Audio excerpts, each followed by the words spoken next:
Olá! Hoje a gente vai mergulhar num tema bem profundo, que vem dos escritos do reverendo Pablo Wilhelms, a diferença, que às vezes é bem sutil, entre ter uma fé genuína e só fazer uma performance religiosa. Num mundo tão cheio de atividades e eventos, fica a pergunta: como a gente sabe se o que fazemos tem vida de verdade? Então, vamos direto ao ponto. A questão que a carta aos Hebreus joga na nossa frente é essa. As nossas obras, elas têm vida ou são no fundo obras mortas? E olha, não é sobre a aparência, o que os outros estão vendo. É sobre a raiz, a essência do que a gente faz. E é essa pergunta que vai ser nosso guia por aqui. A gente conhece bem esse cenário, não é? Igrejas lotadas, muito discurso, um monte de atividade acontecendo o tempo todo. A espiritualidade parece estar em todo lugar. Só que essa análise nos chama para, sabe, olhar por trás da cortina. Será que todo esse movimento é sinal de vida espiritual de verdade? Ou será que a gente está só ocupado demais? E essa história não é de hoje, viu? O próprio Jesus já dava o alerta sobre os fariseus lá da época dele. Eram os líderes religiosos, os caras que sabiam a lei de cor e salteado. Mas na hora do vamos ver, as atitudes não batiam com o discurso. É essa tensão antiga, sabe? Entre o que se fala e o que se faz. E nossa, como isso continua atual, não é mesmo? Ok, então vamos fundo nisso. Qual é o real problema aqui? A nossa fonte descreve isso como a tragédia das obras mortas. Um nome forte, né? Mas o que são, de fato, essas obras mortas? E aqui está o ponto que talvez pegue muita gente de surpresa. Obras mortas não é só sobre os pecados feios, aqueles que todo mundo aponta o dedo. Não, a definição vai além. São também aquelas nossas tentativas de agradar a Deus na base da força, do esforço próprio. Mesmo as que parecem mais sinceras, sabe? É você cantar, pregar, fazer um monte de coisa. Mas sem ter nascido de novo por dentro, sem aquela transformação real. Para ficar mais claro, vamos pegar um exemplo prático lá do livro de Atos. Tinha um cara chamado Demétrio, um ourives. Olhando de fora, parecia o maior defensor da deusa Diana, super religioso. Mas qual era a real? A tal devoção dele era só uma desculpa para proteger o bolso, já que ele ganhava dinheiro vendendo imagens da deusa. É um baita lembrete de como o interesse pessoal pode se vestir com roupa de santidade. Outro exemplo forte vem do profeta Malaquias. Aqui, os próprios líderes religiosos estavam lá, fazendo todos os rituais certinhos. Mas o coração? O coração estava longe. Eles estavam desonrando a Deus com a atitude deles. E o resultado é chocante. Aquilo que era para ser uma bênção, acabava virando maldição. E tem também a história de Eutílico, um jovem que estava lá na reunião da igreja, presente de corpo, mas a cabeça estava em outro lugar.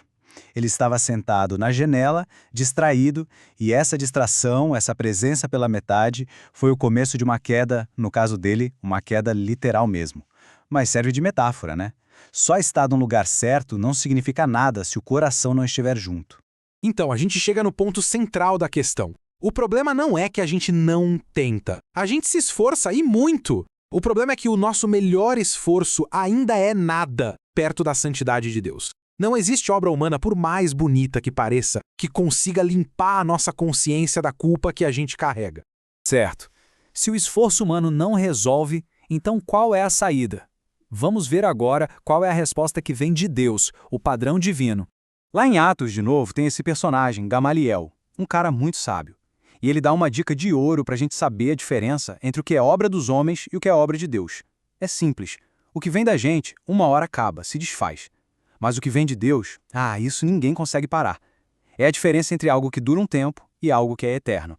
É exatamente isso que a gente vê aqui. De um lado, a obra humana. Frágil, sabe? Como um castelo de areia que a primeira onda desmancha. E do outro, a obra de Deus. Sólida, firme, impossível de abalar. Como uma rocha. Entender essa diferença é tudo. E para quem duvida, tem um exemplo bem dramático do que acontece quando o ser humano tenta roubar a glória que é só de Deus.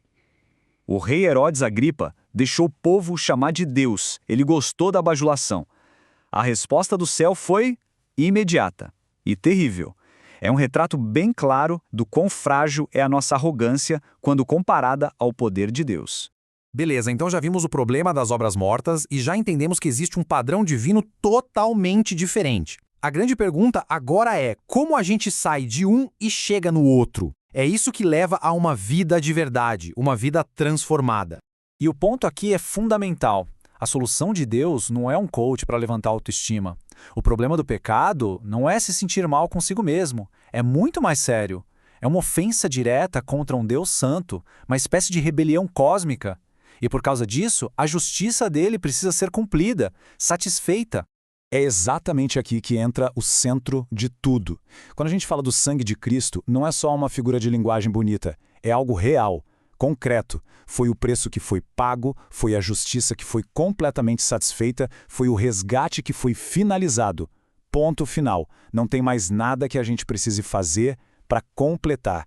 E este versículo de Hebreus amarra tudo. Presta atenção na lógica. O sangue de Cristo faz o quê? Purifica a nossa consciência. Do quê? Justamente das obras mortas. E para quê? Para a gente poder finalmente servir ao Deus vivo.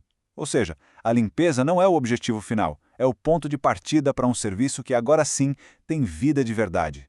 Pensa assim, a mesma graça que perdoa é a graça que transforma. A gente não foi limpo para sentar no banco de reservas da vida espiritual e ficar só assistindo. Não, a gente foi colocado em campo para jogar, para ser participante ativo, para ser um servo vivo.